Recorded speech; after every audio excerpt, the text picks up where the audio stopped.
Look, I think it's a little bit too early to say on the pitch about look today. This side in particular looks very dry, looks very patchy. So we don't think it's going to be a wicket that necessarily helps the seam bowlers. I don't think that's a big surprise at Delhi.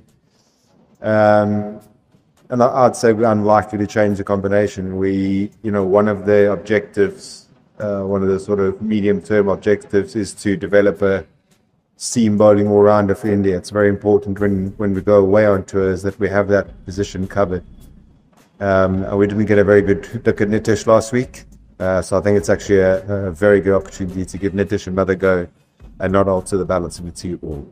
Yeah, Jaiswal is a very good catcher, a very good slip catcher. It wasn't that long ago that he had those wobbles in England, but that happens, and for a young guy to come back from that is probably more important. Kale's got one of the slip positions covered. But Sai's a good catcher as well. Devdutt's a good catcher as well. So we want to get to a point where we've got 5 or 6 guys we can rely on to catch behind the wicket. And obviously some really nice catches last week. Nitish's catch and Yashasvi's catches are very promising signs for the team. I think he's under no illusion, and you can't hide away from the fact that you do fight for a spot in this environment. You saw Karanaya get 4 test matches in England. There are a lot of good players sort of biting at the heels of whoever has possession of that spot. So Sai just needs to focus on believing in himself. We've obviously got a lot of belief in him, to give him that number 3 spot. He's playing pretty nicely. Probably a tactical mistake the other day, which he'll be aware of. Playing back to a ball so early in an innings, and we just want him to go in there and just back. We know he's good enough, and now he has to find a way of score runs and showing the rest of the country and the rest of the team that he's good enough to hold that spot. But certainly no panic or no worry, particularly in a winning team. You can absorb that, and a series like this is nice. We know he's going to get 4 knocks. Well, obviously only 1 knock in the first test, but he's going to get 2 test matches to put his innings together. We think it's a fantastic seam bowling all-rounder, a batter who bowls seam. I think the biggest sort of limitation to what his ceiling could be is going to be his body. And it's not the first all-rounder we've seen in this country. That applies to, let's be perfectly honest, Hardicks in the same sort of character of player, where we don't doubt their skills at all, but for their bodies to hold up to play test crickets is a different matter. Nitish, I think he showed everyone in Australia just how good he is as a batter. And again, the challenge for him is going to be to make sure that he gets game time in between the away series. And like I answered the first question, I think a series like this, when you look at the combinations, it's more important to look ahead and see how we can fit him in to make sure that he does get game time and a chance to develop his bowling.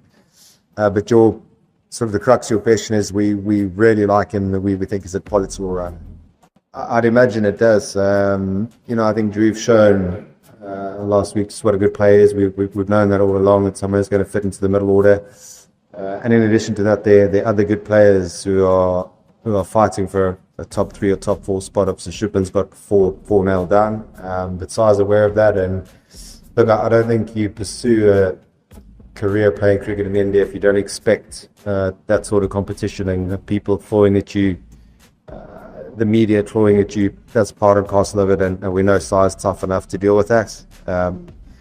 Like I say, he's just got to go out there now and score the runs we think he's worthy of getting. I don't think anyone looks to test 100 in the mouth. You want to score runs no matter the opposition, and a test 100 at home, like we've seen last week for someone like Kale, to only score 3 in his career it's never easy, no matter what you're doing. But I mean, quite honest, you want to get your runs in the big series, the DGT, and playing against England and maybe South Africa. But again, our philosophy is to always respect the opposition, but to not to fear them. So it's not like we're looking at the West Indies as a lesser team. And we know there's still a job to do this week, and that does mean guys scoring big hundreds, like you mentioned. The blueprint in India is to score big innings once of the 2 innings, so that does include getting big hundreds. So there'll be a lot of pride taken in scoring big runs, no matter the opposition. We're really happy with the way he's tracking. Again, someone even in England, even a little bit in Australia, we were trying to squeeze him into the plans because we know how good he is. And so with Rishabh now being injured, it's actually worked out quite nicely to get Drew some game time. He gets a chance to show his skills as a wicket keeper as well. I guess just to direct you to your question about his developments, sort of what we saw at the back end of last year leading into this year, we were really hoping he'd kick on in the RPL. And he maybe didn't have quite the RPL that he would have hoped for and we would have hoped for in terms of tracking him.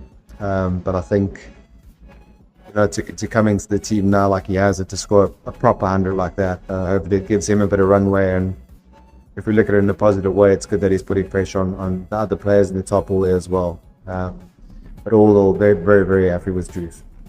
Yeah, I mean, the sort of lucky thing for us is Washi and Jadu and even Axar are pretty much, the same sort of players. We'll feel they can bat anywhere from 5 all the way through to 8. And on the most recent evidence, Washi getting important runs in the UK. Obviously, Jadu's form in the last 6 months has been immense. And unfortunately, that means, when Nitish does come back into the team after his injury, he fits in right at the back of their vest, and hence the reason why he batted 8.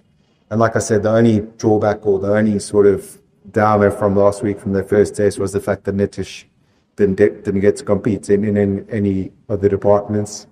But I think it's also a strong message to the guys that are fighting for that spot that you need to be versatile. You need to be able to bat anywhere from 5 all the way through to 8. And we feel that's a good way to develop players, that they can perform in different scenarios and in different positions. And like I say, if they're all disappointed that they're not batting 6 or 7, that means Indian cricket's in a good space. So well, may that continue.